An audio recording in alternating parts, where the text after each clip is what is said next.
The process of destruction began in the early 90s.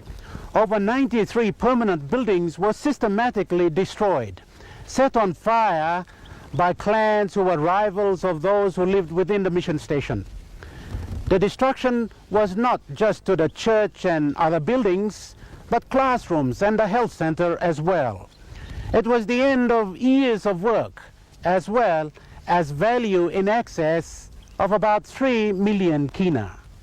They burned first the father's house, and then the church, sisters' convents, and many more buildings like the hospital, completely new, built, just built, not open yet officially, and primary school, catechetical center.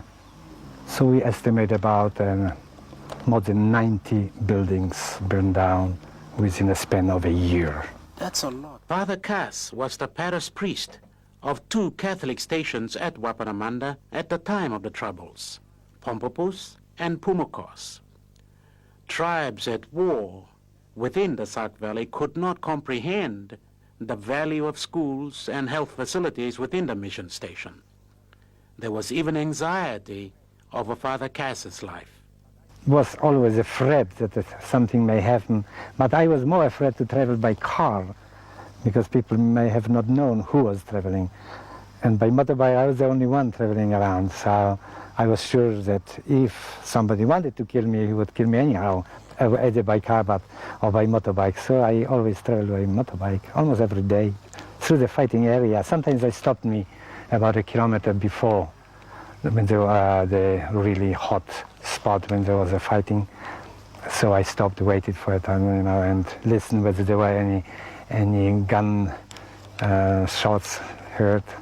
And when it was quiet, I just went through and waved to both sides to the fighting area and people, and they stopped me many times, asked me where do I go. I never told them the place where I was going. I told them that I would go to do some prayers, that's all. The Pumukos catastrophe 4 years ago has been conveniently tucked away in the Sauk Valley, either by design or ignorance.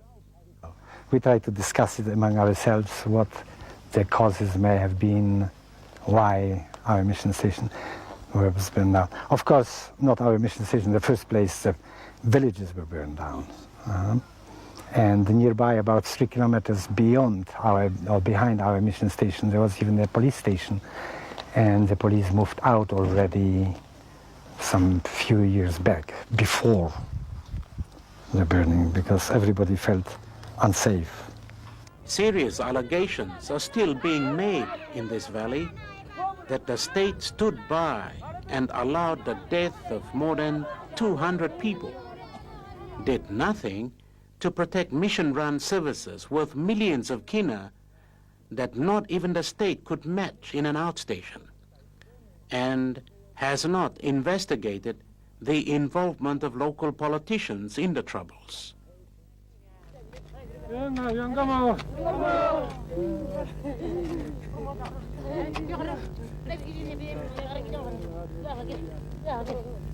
Today, Sauk woman and Father Stan are trying to make a fresh start, but it will take years before Pumukos Station comes anywhere near to what it was.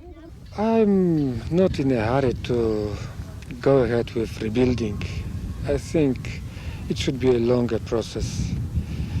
I believe the people should do it themselves now, even the house for the parish priest.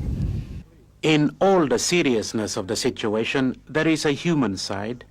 These 2 lodge-type buildings are, in fact, water tanks of the cathedral-type Pumukos Church. Full of water at the time of the fires, they withstood total destruction. The tanks have now been converted to a kitchen, a bedroom, and even a living room for Father Stan.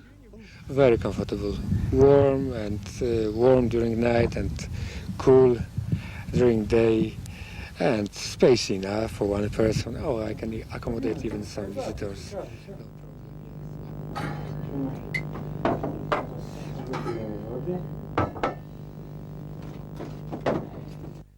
As Papua New Guinea celebrates 20 years as an independent nation, anger remains a worry to the national government at Waigani. On the one corner, it has a world-rich gold mine, and on the other, nagging law and order problems, not just tribal conflicts, but a new crime, cowboy-type holdups along the Waabek-Porgera Road.